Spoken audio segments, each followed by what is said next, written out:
primer término, agradecer la deferencia de Usability 360 respecto a un tema inquietante y de actualidad, de vigencia, que es la pena y sus efectos pragmáticos, que es muy controversial porque tiene incidencia directa en lo que significa la lucha contra la criminalidad.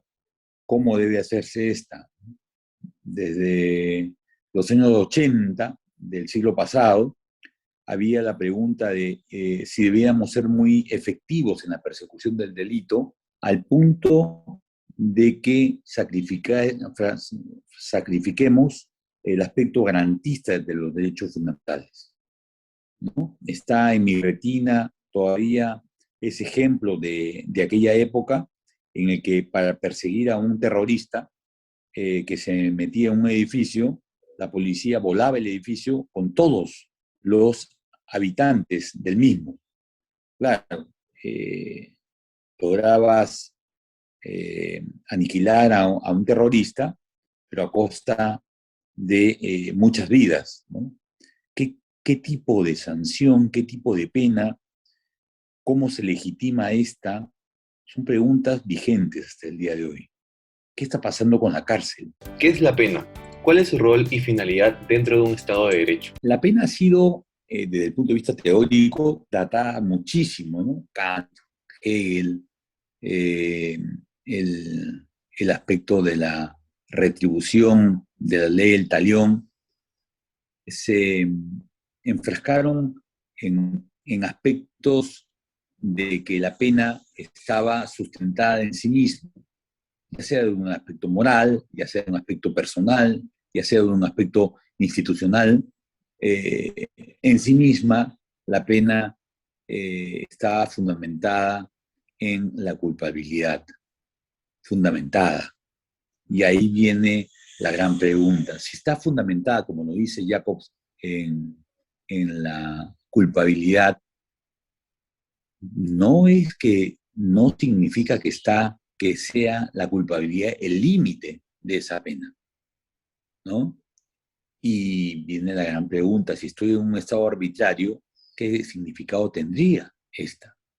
Hoy en día, luego de pasar por las experiencias frustrantes porque no llegaron a ningún buen puerto, de las teorías de prevención general negativa, de prevención especial negativa, ¿no? Hoy en día el sentido de la pena, para hablarlo en cristiano, de la pena privativa de la libertad, no es otra que la de contener, no de evitar en el término de evitación, sino de contener, de contenido, de albergar presos por distintas calidades y eh, modalidades de delitos, ¿no?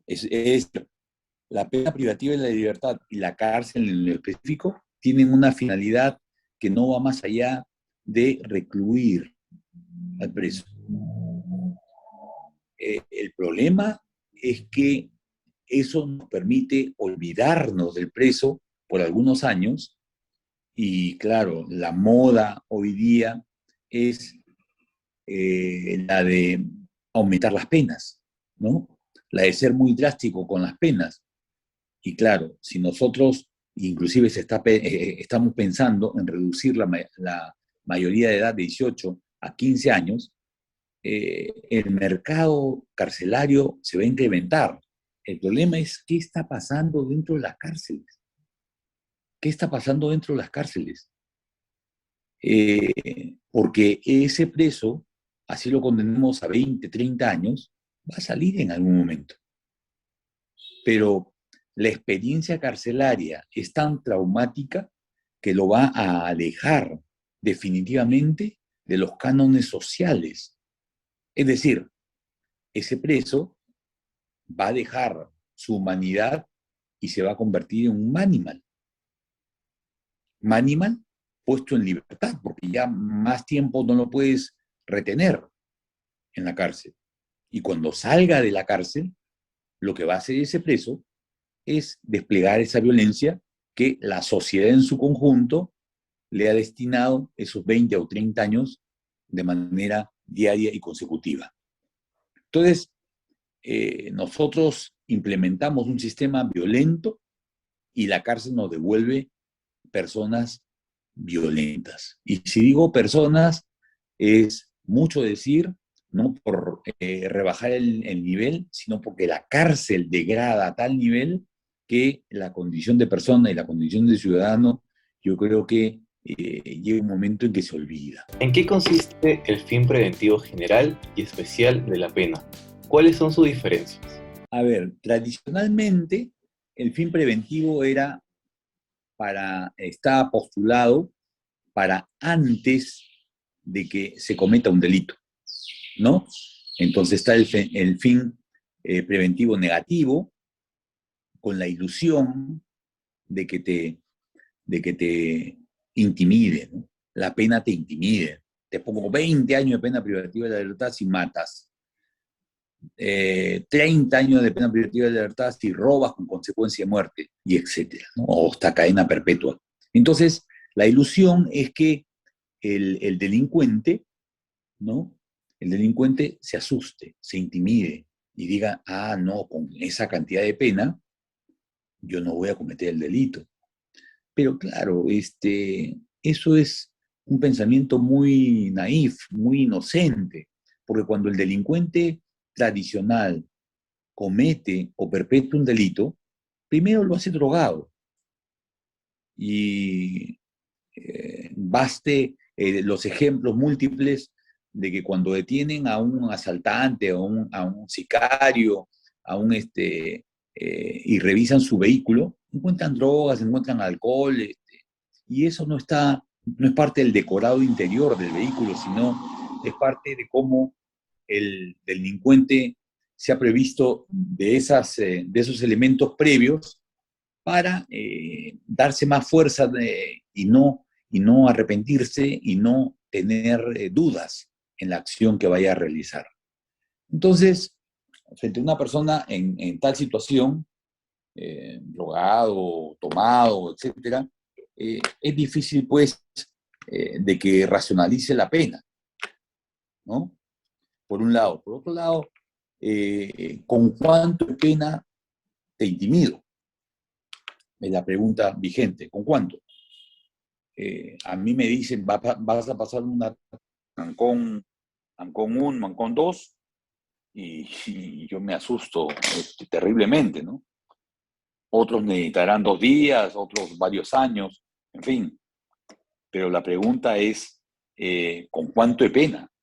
No hay una respuesta a eso. La respuesta de los congresistas, sobre todo, es, no importa la cantidad, sino lo que importa es que hagamos un aumento de pena. Y el aumento de pena es imprescindible. Pero ¿cuánto le pongo? Es la pregunta, ¿no? Y no hay respuesta frente a ello para que se asuste.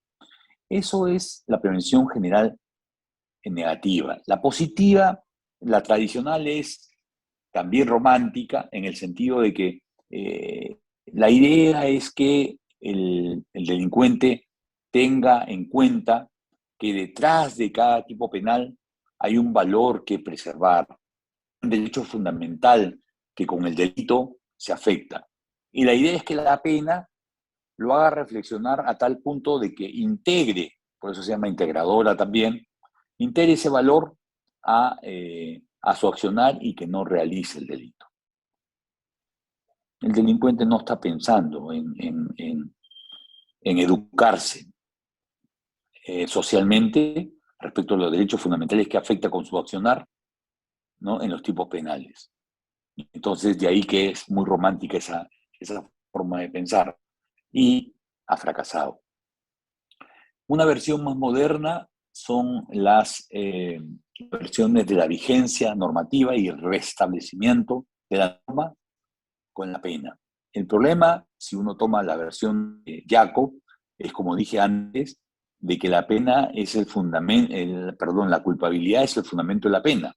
es el sentamiento, ¿no? Es lo que le da fundamento, pero no lo que la limita.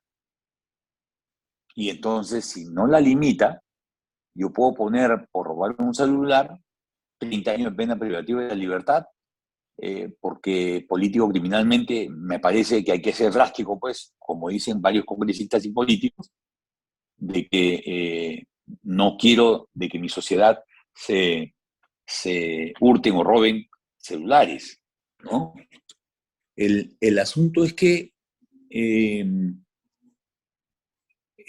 esta exageración suena desproporcionada, ¿no? Vulnera el principio constitucional de proporcionalidad, ¿no? En sentido abstracto, eh, el máximo de la pena teórico frente a la afectación concreta y en el sentido concreto en la determinación judicial de la pena. Entonces,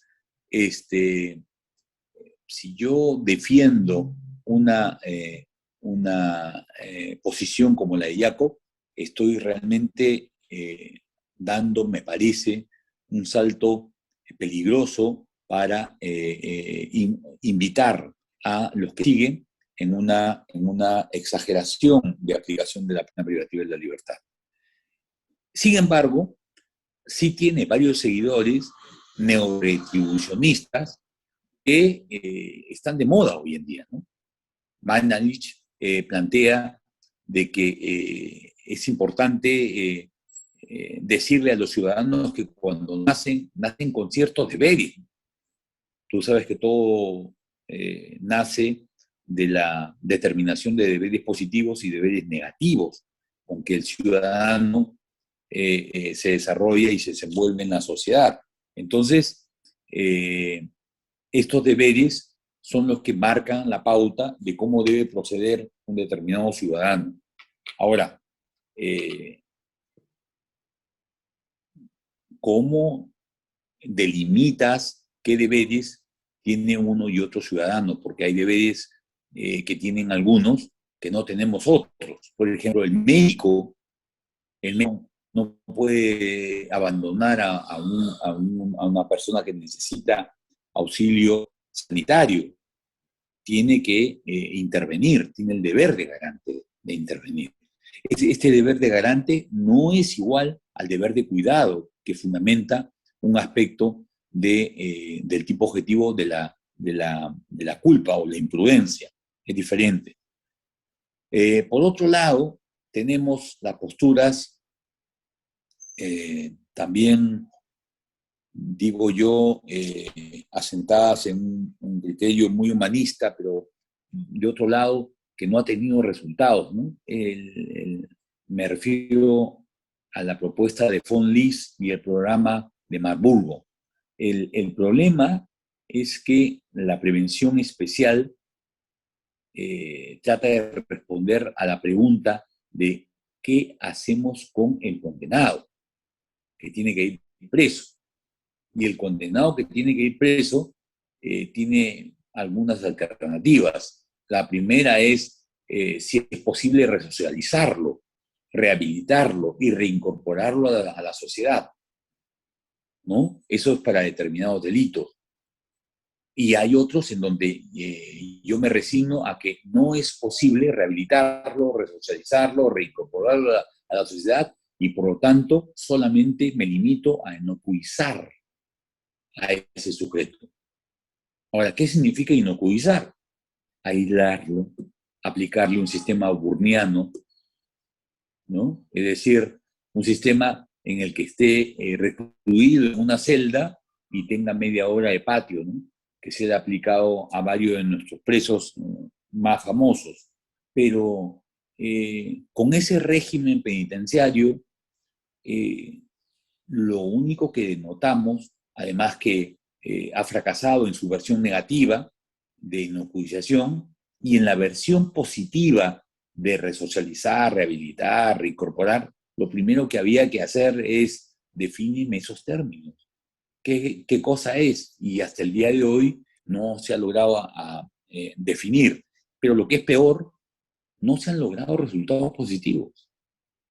Los márgenes y porcentajes de personas rehabilitadas es muy bajo. Por lo tanto, el esfuerzo carcelario de sentido de prevención especial positiva no ha dado frutos en los niveles que uno esperaría, ¿no? Y a lo largo de los años. Entonces, también digamos que, digámoslo así, ha fracasado. Por eso es que, tristemente, nos queda solamente señalar de que la prisión tiene un significado material concreto, existencial y empírico de recluir y contener al preso, de tenerlo en un lugar aislado de la sociedad y aislado de toda regla humanitaria y social, ¿no? Salvo excepciones como las que se vio hace varios años atrás con la tarea realizada por el padre Lancier en algunas cárceles. Pero esos esfuerzos son esfuerzos aislados y minúsculos frente al fenómeno gigantesco de lo que es el avance de la criminalidad y la reclusión de presos. Entonces, hoy en día, ¿cuál es el significado de la prisión? Solamente eso, ¿no? Tratar de que no lo veamos por la televisión que están en las calles, sino contentarnos con que están detrás de un muro de prisión. No hay no hay otra salida. Y el avance tecnológico que se ha dado, que es muy eh, trascendental para la sociedad en otras áreas, sobre todo en el área informática y de comunicaciones, no se ve reflejado en el replanteamiento de para qué sirven las cárceles y cómo debieran ser las cárceles. Parece que la cárcel no tiene agenda o no tiene sitio o sitial en este avance tecnológico. Entonces, lo único que tenemos que hacer es y señalar es que nos hemos contentado, y creo que es una resignación dolorosa para la sociedad en su integridad, de que pese a que por un lado tenemos avances importantes y gravitantes a nivel tecnológico, a nivel empírico, aquella versión tradicional de la cárcel aún sigue subsistiendo, ¿no?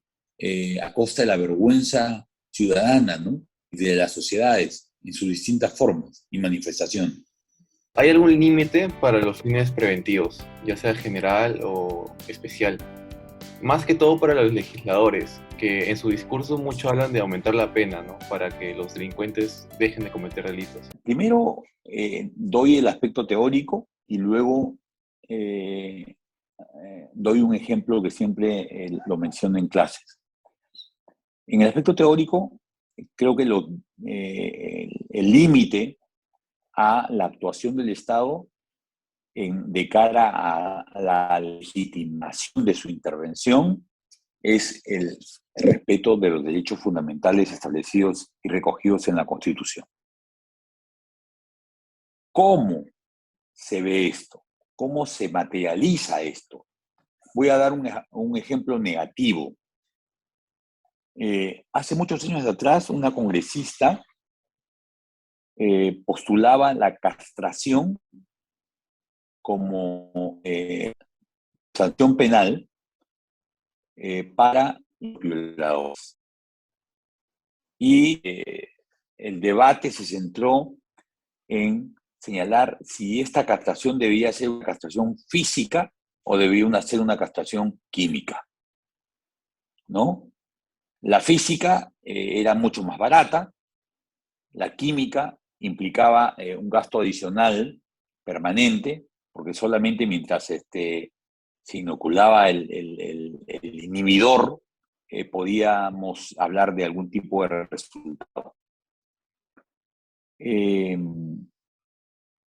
Y creo que se partió de un análisis equivocado. El análisis equivocado se centraba en lo siguiente. ¿con qué viola un violador?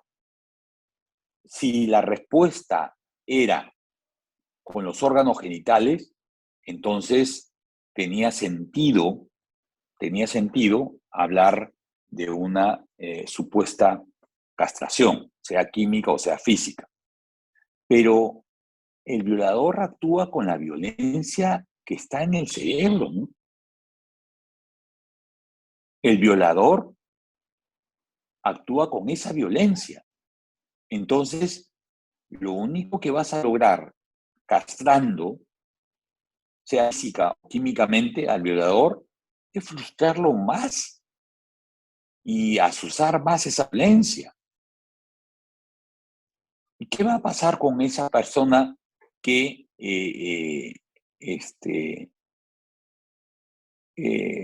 fue víctima de un violador que no satisfizo porque está castrado física o químicamente sus ansias y violencias mentales? El violador se va a volver más, aún va a incrementar esa violencia y vamos a pasar de la violación a tener un incremento de homicidios y asesinatos. Entonces, lo importante para implementar algún tipo de medida es hacer un buen diagnóstico y no necesariamente única y exclusivamente a cargo de penalistas teóricos que se debaten entre las teorías de la pena, sino que esto debiera ser una campaña nacional que empiece por análisis sociológicos, antropológicos, de cómo está la sociedad, cómo están los jóvenes, cómo están las agrupaciones, o sea, cuáles son los niveles donde emerge los nidos de violencia que luego se van a transformar en delitos, ¿no? Ese análisis nos falta, no está ausente en nuestro ámbito nacional. Luego, el tema de la discusión. ¿Qué hacer con el preso? ¿Qué hacer con el condenado? Es vergonzoso que en pleno siglo XXI no tengamos una respuesta satisfactoria, a pesar de los avances tecnológicos, ¿no?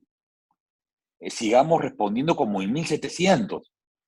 Lo recluimos y lo aislamos y media hora de patio y ya. Esa no es una respuesta actual. No puede ser una respuesta actual. Porque desde el punto de vista de los derechos fundamentales, qué tipo de tratamiento, qué tipo de trato, para no hablar de manera similar al problema de Marburgo, qué tipo de trato es el que debe recibir un preso, para qué, con qué fines, solamente aislarlo, inocuizarlo, alejarlo de la sociedad. Vas a tener que construir muchos penales. Y el problema está en que nuestro sistema judicial está atravesado por la corrupción. Salvo excepciones, el Poder Judicial y la Fiscalía y la Policía está atravesada por la corrupción. Entonces, ¿quiénes van a terminar presos? Los que no pudieron pagar, los que no pudieron evadir la persecución policial o del delito. La gente que tenía de repente mayores influencias, o sea, los más peligrosos van a quedar fuera.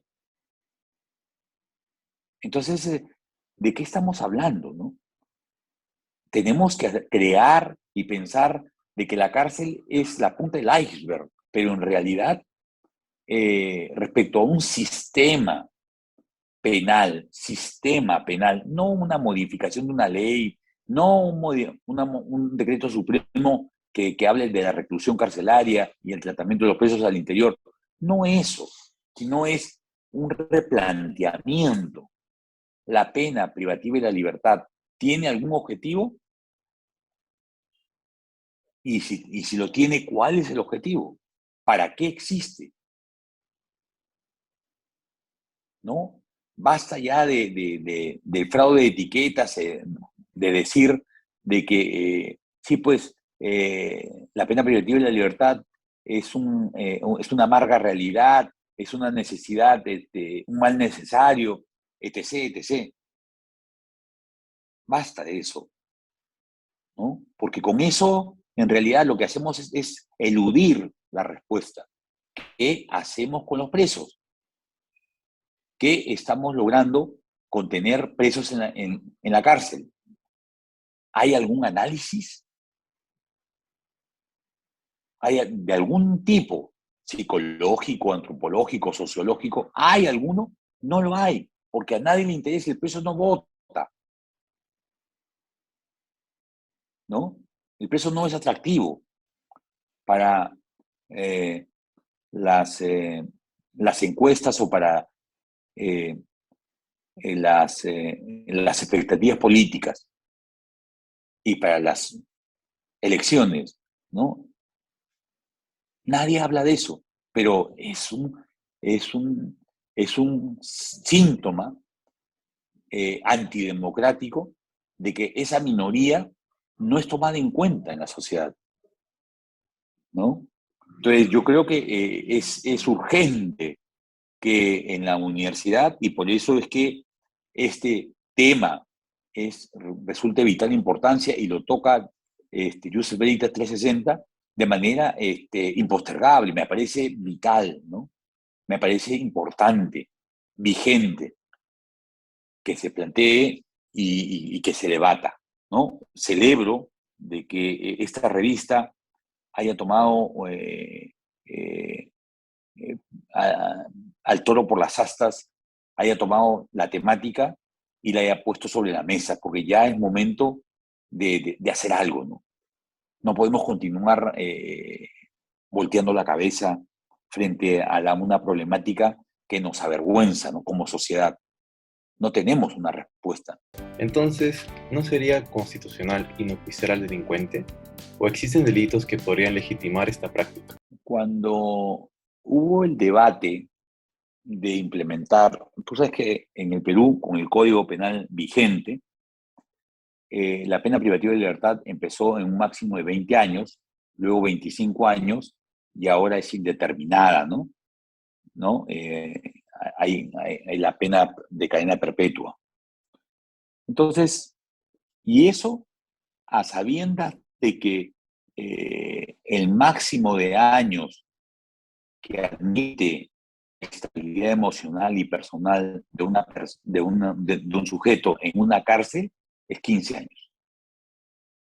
15 años porque luego de 15 años esa persona deja de serlo. El aislamiento, la cárcel, lo niega su condición de persona, ¿no?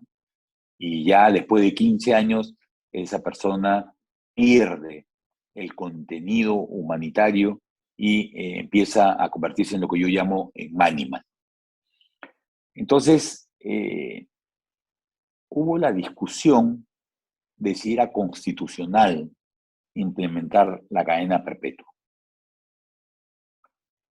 Y la respuesta que dieron algunos penalistas en aquellos años fue, pero en Alemania se hace, en Alemania se ha habilitado, bueno, puede ser en Alemania, puede ser en Francia y en otros países, pero aquí en el Perú, ¿cuál es la discusión? O sea, a ver,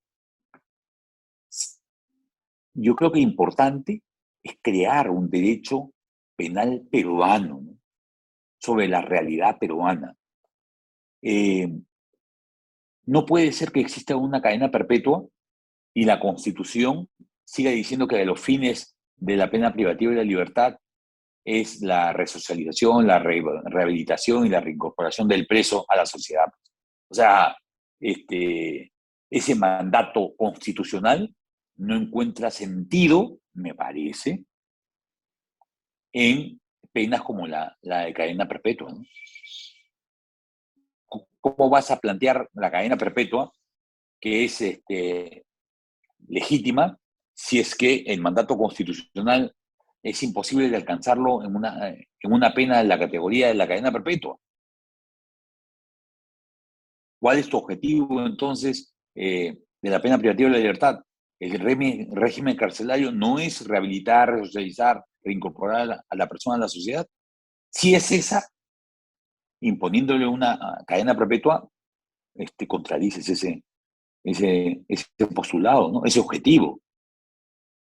Entonces, hay una incongruencia entre el aspecto constitucional teórico y la cruenta realidad carcelaria, ¿no? Y sus objetivos. Que el Tribunal Constitucional haya declarado constitucional excluir los beneficios penitenciarios a comitentes de delitos como la violación de menores, el secuestro, entre otros, ¿no va en contra del principio de resocialización?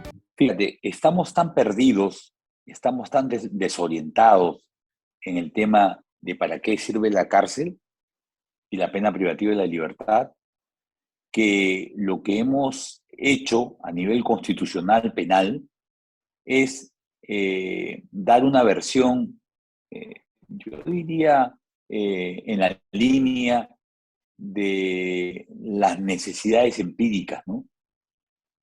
Las necesidades empíricas. Y la necesidad empírica era, no puedo sacar a estos presos tan rápido, ¿no? No puedo sacarlos. ¿Por qué? Porque el beneficio penitenciario en las cárceles se compra, ¿no? No es que se implemente un tratamiento, que es lo que dice la norma, ¿no es cierto?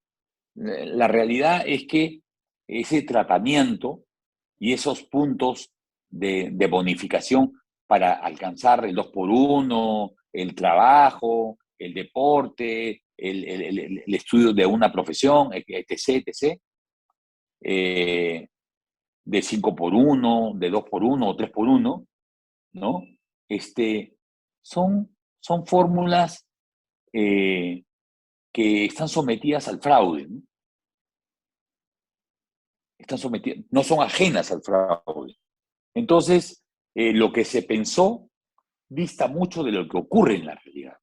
Y entonces, por supuesto, si yo, constitucionalista, me doy cuenta de que estas personas que van a la cárcel por la compra de beneficios terminan saliendo rápidamente para volver a delinquir, tengo que andar con una justificación que explique por qué no,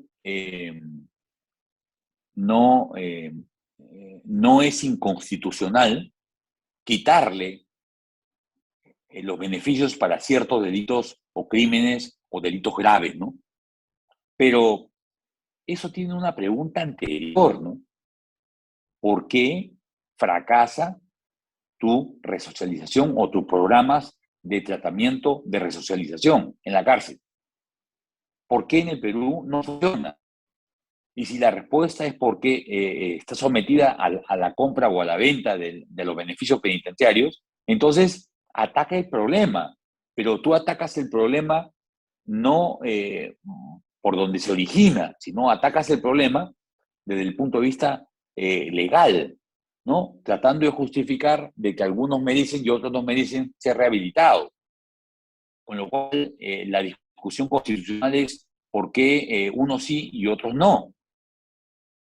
¿No? No, porque los delitos son graves, porque los delitos, sí, sí, claro, siempre hay una respuesta de apariencia, ¿no? Pero desde el punto de vista concreto, ¿por qué haces una separación o trato desigual si todos debieran ser sometidos a un tratamiento de resocialización? No funciona, porque no funciona el tratamiento de resocialización muy bien. Entonces, si no funciona, dilo, porque no funciona el tratamiento de resocialización. Muy bien. Y si no funciona el tratamiento de resocialización, ¿qué tratamiento que funcione hacemos? No hay esa pregunta.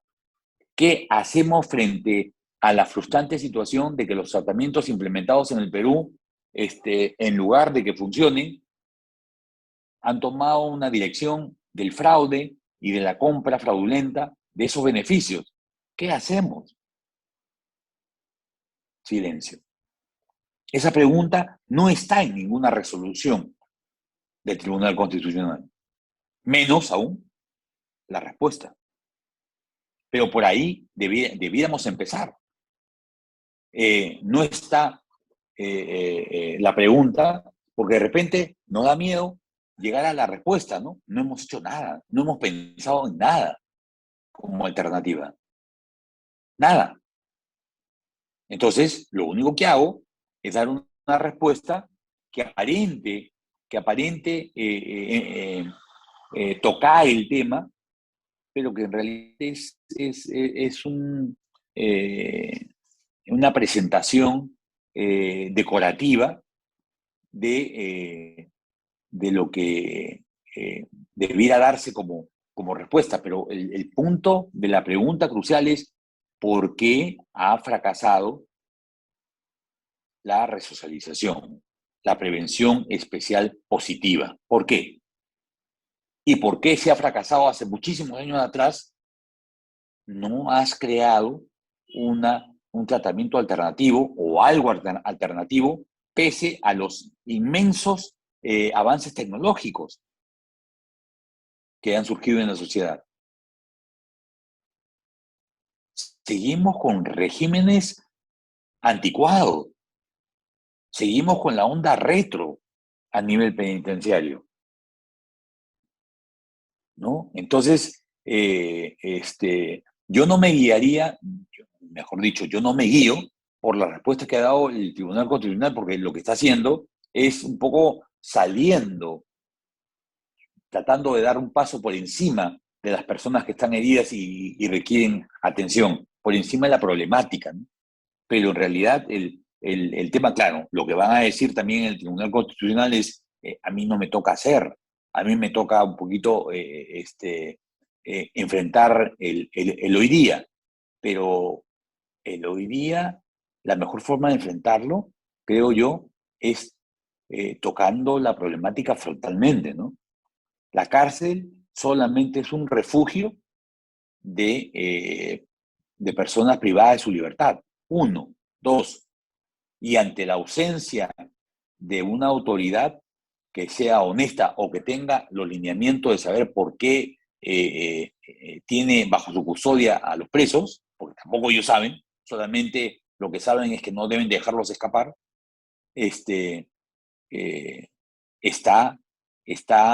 la problemática de que las cosas siguen igual, a pesar de lo que ha dicho el tribunal, tratando de justificar, entre comillas, que la suspensión de beneficios tiene algún sentido, pero desde el punto de vista material, el sentido que yo encuentro es que frente a la problemática no hacemos nada y se sigue agravando día a día, ¿no? Y la respuesta del gobierno es, no se preocupen, ya estoy pensando en construir nuevas cárceles. O sea, ninguna respuesta. Y claro, para algunos podrá tener sentido, cierto sentido, ¿no? De decir, oye, ¿no es cierto que ante el exceso demográfico carcelario se necesitan más cárceles? Bueno, construir cárceles tiene algún sentido. Sí, tiene un sentido de sofocar el fuego momentáneamente, pero no de solucionar el problema, no, ni siquiera de enfrentarlo, ni siquiera de diagnosticar qué tan delicado está el tema. Ni siquiera eso, ¿no? Ni siquiera eso.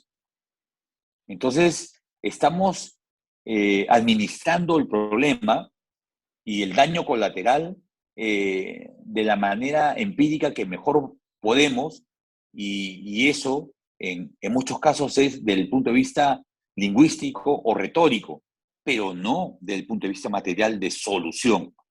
No hay planteamiento de solución hoy día, y hay que decirlo, ¿no? No hay ningún político, ni el Congreso, ni el Ejecutivo, a lo largo de los distintos gobiernos, y distintas conformaciones de Congreso, más allá de pelearse y de enfrentarse, lo han tocado, ¿no? Ninguno, ¿no? En lo que sí se han puesto de acuerdo es que deben aumentar las penas, deben crear nuevos delitos y deben de reducir la minoría de edad como discusión para que dentro de poco la policía ya no persiga a mayores de 18 años, sino a mayores de 14, 15 años, ¿no? Esa es su nueva alternativa, incrementar el mercado de, de futuros probables delincuentes. Eso no es tocar para nada la problemática existente, la problemática carcelaria existente, y menos aún eh, bordear siquiera o avisorar siquiera una probable o posible solución a esta problemática. ¿Cuál cree usted que son alternativas para combatir la delincuencia, para prevenir de que se cometan mucho más delitos o para lograr la resocialización del delincuente? Porque hemos visto muchos países nórdicos, europeos, en los cuales ya no hay necesidad de tener cárceles, hasta el punto que alquilan sus cárceles para otros países. ¿Usted cree que esto podría pasar en el Perú? Mira, yo fui a visitar las cárceles, la cárcel modelo de Salamanca, cuando estuve por allá haciendo estudio de especialización, y también estuve visitando la cárcel de Bélgica. Y la verdad que son cárceles modelos, el precio es tratado de la mejor manera, inclusive en Bélgica recuerdo que le dan un dinero para que pueda solventar los gastos de la familia que eran víctimas de esta reclusión y no tenían, habían perdido ese ingreso, ¿no? Porque el pater familia se encontraba preso. Sí, esas situaciones las he visto. Y sé que en algunos otros países, sobre todo los nórdicos, no hay muchos presos, hay la necesidad de delinquir. Von Lis, si en algo tenía razón, en que decía que la mejor política criminal es una buena política social. Y si tú no tomas en cuenta tu realidad social, como la nuestra, la realidad social peruana, y a partir de allí haces un diagnóstico y ves la problemática y la enfrentas con soluciones materiales, concretas, que incidan en el preso y en la pena privativa de libertad, no vas a alcanzar ninguna solución. Y lo que tú mencionas, oye, pero en otros países hay cárceles maravillosas, en la de Salamanca pues había una cancha de tenis, tú decías, pero esto no es cárcel, ¿no? Sí, pero eso eh, volteas y miras Lurigancho, miras Ancón, que es una de las cárceles últimas que se han creado, Ancón Docio, y, y, y ves el interior con tantas falencias, con el nivel de corrupción que existe, ¿no? Que tú dices, a ver, yo creo que es un error mirar otras realidades que tienen otras necesidades y otras problemáticas sociales y decir que a esas realidades puede ser aplicada a la nuestra, ¿no? Me parece un error porque parte de comparar dos realidades que son diferentes como si fueran iguales, ¿no? La problemática peruana atraviesa, por ejemplo, en el tema de la pandemia, desde el punto de vista penal. ¿Cuáles son los efectos que ha generado la pandemia? ¿Hay algún análisis? ¿Hay algún estudio? Porque claro, con la pandemia, muchos millones de personas han perdido su trabajo. Y no estoy hablando del trabajo solamente estable y formal, sino del informal. Eso ha incidido en el nivel de violencia en la calle, en el incremento de la delincuencia. ¿Cómo ha incidido? ¿Sabemos algo? ¿Hay algún análisis? ¿El Ministerio de Justicia está haciendo algo al respecto para saber? Todavía no hacemos nada para saber, solamente para saber. No, no hay nada, ¿no? Y seguimos transitando, seguimos viviendo. ¿Alguien habla del tema? No, no.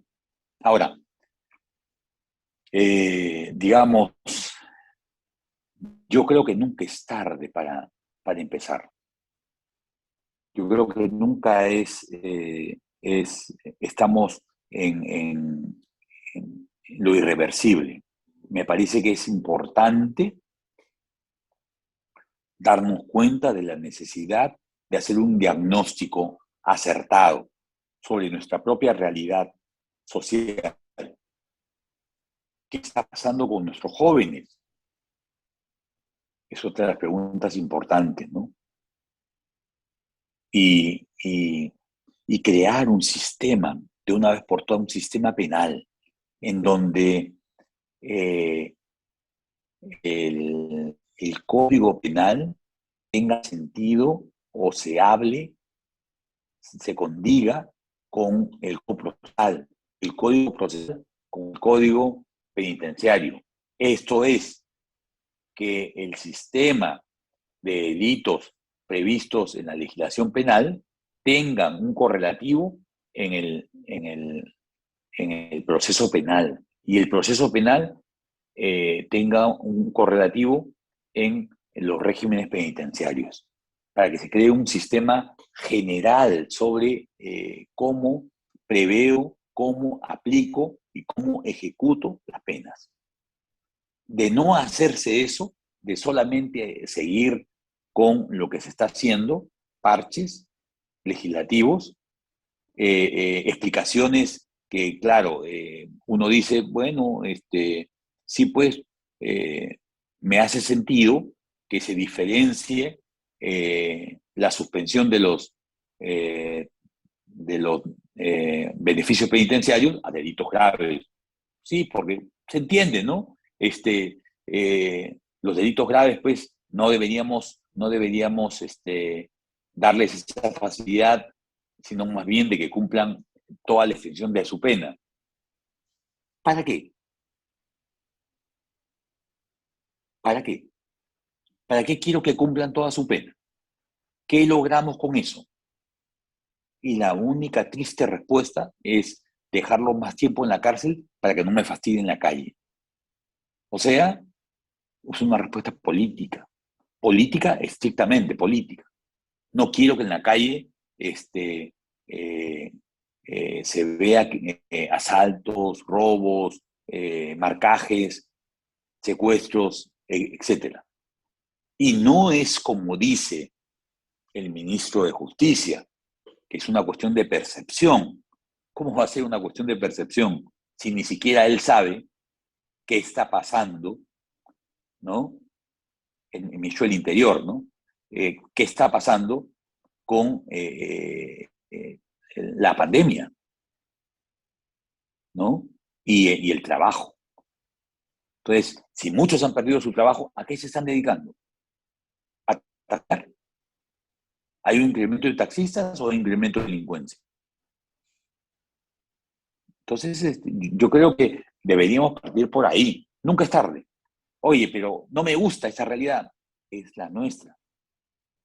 O la asumimos y la enfrentamos, o seguimos como hasta ahora, haciéndonos los locos y dando respuestas decorativas. Yo creo y invito, y por eso es que celebro de la importancia de esta tarea que ha asumido Josep Brita 360, de invitar a algunas personas a decir las cosas, cómo son y cómo están, ¿no? Y no a conformarnos con el aspecto teórico de las posiciones teóricas de qué es lo que significa y cuál es el significado y fin de la pena o función de la pena desde el punto de vista teórico, cuando tenemos una realidad que nos salta a la cara y frente a ella aún hemos hecho poco, o mejor dicho, hemos hecho nada. Yo lo que quiero es rescatar en razón de esta entrevista, de la temática que hemos tocado, del rol de investigación y discusión de la universidad. La Católica nuevamente lidera este sitial y creo de importancia suprema que instituciones como la que tú representas no dejen pasar la oportunidad y no dejen en el olvido temáticas tan actuales y urgentes como esta. Entonces, felicitar a la revista, Los Veritas, y celebrar que en mi universidad, en mi alma mater, se dé estos espacios y facilidades para que la discusión se abra paso, ¿no? Decíamos cuando estudiábamos en la Católica, oye, ¿por qué discuten tanto estas personas? Y nosotros respondíamos, recuerden que el lugar donde se discute es signo de que se está pensando. Y por ahí, de repente, deberíamos empezar. Pensando las cosas y sabiendo qué está pasando, ¿no? Así que felicidades a ustedes, los felicito por tomar el toro por las astas, por tocar un tema no populista, no popular, y que en realidad enrostra un pendiente a los políticos y a todas las instituciones, también a las sociedades, aún está por iniciarse, ¿no? Entonces, nunca es tarde, como decía, y los felicito y los exhorto a que sigan por este camino, el camino que ha tomado la revista desde hace muchos años de tocar temas álgidos, no superados, no resueltos, y que merece un tratamiento, una discusión abierta, ¿no? Adelante entonces con la labor. Felicitaciones.